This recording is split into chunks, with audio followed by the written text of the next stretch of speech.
দর্শকবৃন্দ, স্বাগতম আপনাদের আমার চ্যানেলে। আজ আমরা শুরু করছি মহাভারতের যুদ্ধে স্বয়ং শ্রীকৃষ্ণ এবং অর্জুনের কথোপকথন। চলুন শুরু করা যাক। কুরুক্ষেত্র ভোরের আলোয় যুদ্ধক্ষেত্র সেজে উঠেছে মৃত্যুর মহোৎসবের জন্য। দুই পক্ষ মুখোমুখি, কৌরব আর পাণ্ডব।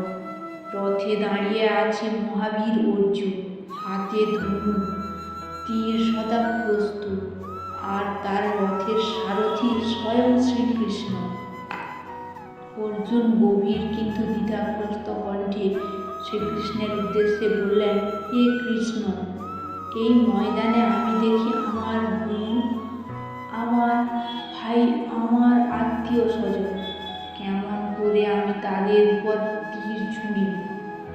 এই যুদ্ধের ফল কি হবে যদি আমার জয়ে আমার প্রিয়জনেরা ধ্বংস হয়? কৃষ্ণ শান্ত অধীর কণ্ঠে বললেন, হে অর্জুন, তোমার দৃষ্টি আজ আবেগে আবৃত। এই যুদ্ধ শুধু মাটি বা রাজ্যের জন্য নয়, এই যুদ্ধ ধর্মের জন্য, ন্যায়ের জন্য। যোদ্ধার কর্তব্য হলো অন্যায়কে রুখে দাঁড়ানো, ফলের চিন্তা না করে নিজের কর্তব্য পালন করা।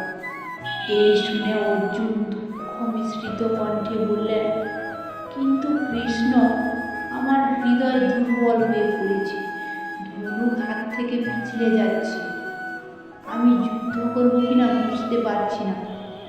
এই শুনে কৃষ্ণ গভীর দৃঢ় কণ্ঠে গীতার প্রথম উপদেশ অর্জুনের উদ্দেশ্যে বললেন, হে অর্জুন, জীবন আর মৃত্যুর সীমা ক্ষণস্থায়ী, আত্মা অবিনশ্বর, না জন্মায় না মরে। তুমি কেবল কর্ম করো, ফল ঈশ্বরের হাতে ছেড়ে দাও। এই মুহূর্তে তোমার কর্তব্য যুদ্ধ করা। অর্জুনের মন তখন ভেঙে চুরমার। একদিকে তার ন্যায়ের পক্ষ, অন্যদিকে তার রক্তের বন্ধন। সে রথের মধ্যে দাঁড়িয়ে ধনু হাত থেকে প্রায় পড়ে যাচ্ছে, যুদ্ধের ঢাক বেজে চলেছে, কিন্তু অর্জুনের চোখে শুধু জল আর জল। অর্জুন ক্লান্ত হতাশা কণ্ঠে বললেন, হে কৃষ্ণ, আমি এই যুদ্ধ করব না। আমার জন্য রাজ্য, সুখ, বিজয় সবই যেন অর্থহীন যদি এর দাম হয় আমার প্রিয়জনদের মৃত্যু।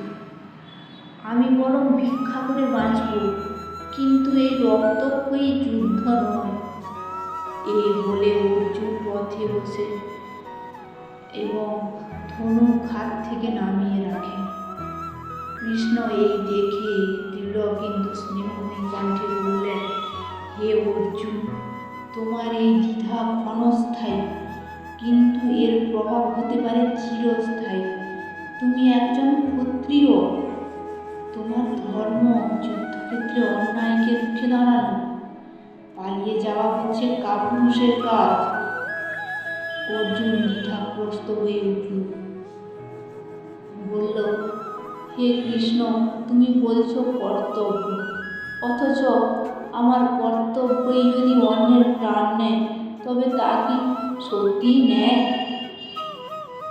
কৃষ্ণ ধীরে গভীর দৃষ্টিতে বললেন, শোনো অর্জুন, আত্মা অমর, দেহ নশ্বর, কিন্তু আত্মা কখনো জন্মায় না, কখনো মরে না। তুমি কারো জীবন নিতে পারো না, কারণ তারা আসলে জন্ম নেয়নি, মরবেও না। তুমি কেবল বাহ্যিক দেহকে স্পর্শ করছো। তুমি তোমার কর্তব্য করো, কিন্তু ফলের চিন্তা করো না। কর্মফল ঈশ্বরের হাতে। যে ব্যক্তি নির্লোভ হয়ে কর্তব্য করে, সে কখনো পাপের ভাগীদার হয় না। এভাবেই শুরু হয় গীতার মূল শিক্ষা, কর্মযোগ। এই কর্মযোগে কৃষ্ণ অর্জুনকে শেখান, জীবনের সব কিছু ক্ষণস্থায়ী, একমাত্র স্থায়ী হল কর্তব্য আর ধর্ম। ফল যাই হোক, সঠিক পথে থাকাই হলো মানুষের আসল বিজয়। এই কথা শুনে অর্জুনের চোখে দৃঢ়তা ফিরে আসছে এবং অর্জুন বলল কৃষ্ণের উদ্দেশ্যে, হে কৃষ্ণ, আমি বুঝেছি, আমি যুদ্ধ করব ন্যায় ও ধর্মের জন্য। কৃষ্ণ হাসি দিয়ে বলে উঠল অর্জুনের উদ্দেশ্যে, তাহলে অর্জুন, রথ চালিয়ে দিচ্ছি, এখন তাহলে আসল যুদ্ধ শুরু হবে। এভাবেই কুরুক্ষেত্রের ময়দানে কৃষ্ণের বাণীতে পুনর্জন্ম নিল এক দ্বিধাগ্রস্ত যোদ্ধা, যিনি হয়ে উঠলেন মহাভারতের নায়ক। অর্জুন প্রস্তুত ছিল যুদ্ধের জন্য, কিন্তু কৃষ্ণ তাকে দেখাতে চাইলেন এক মহাসত্য, যা মানুষের চোখে ধরা দেয় না। এ সত্য শুধু শোনা যায় না, দেখা দরকার। অর্জুন কৌতূহলী কণ্ঠে বললেন, হে কৃষ্ণ, তুমি যাকে ঈশ্বরের কাজ বলছ, তুমি আসলে কে? শুধু আমার বন্ধু, নাকি এর চেয়েও বেশি কিছু? কৃষ্ণ গভীর রহস্যময় কণ্ঠে অর্জুনের উদ্দেশ্যে বললেন, হে অর্জুন, আমি সময়, আমি সৃষ্টির শুরু ও শেষ, আমি ধ্বংস ও আমি সৃষ্টি। তুমি দেখতে চাও আমার সত্য রূপ? তাহলে আমি তোমাকে দিব্য দৃষ্টি দিচ্ছি, যাতে তুমি দেখতে পারো অসীম মহাশক্তিকে। হঠাৎ কৃষ্ণের রূপ বদলাতে শুরু করল।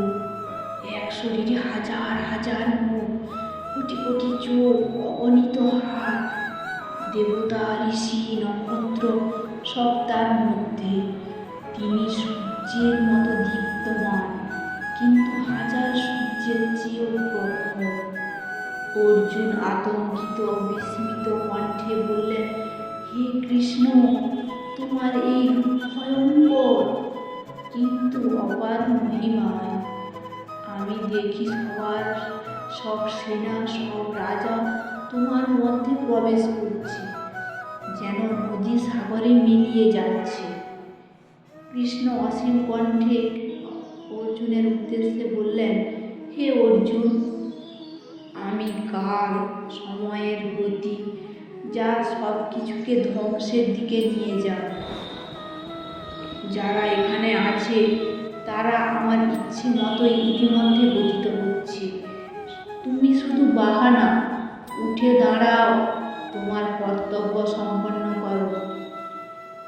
অর্জুন স্তব্ধ। সে বুঝল যুদ্ধ শুধু মানুষের নয়, সৃষ্টিই এক অংশ। সে প্রণাম করল কৃষ্ণকে আর দৃঢ় কণ্ঠে বলল, হে সর্বেশ্বর, তোমার আদেশ মতো আমি যুদ্ধ করব। এভাবেই বিশ্বরূপ দর্শনের পর কৃষ্ণের রথে বসে অর্জুন পা বাড়ালেন মহাভারতের চূড়ান্ত অধ্যায়ের দিকে, যেখানে ধর্ম জয়ী হবে আর অন্যায় মুছে যাবে সময়ের প্রবাহে। ধন্যবাদ, আজ এই পর্যন্ত। পরের গল্পের জন্য চ্যানেলটিকে সাবস্ক্রাইব এবং লাইক করুন। রাধে রাধে।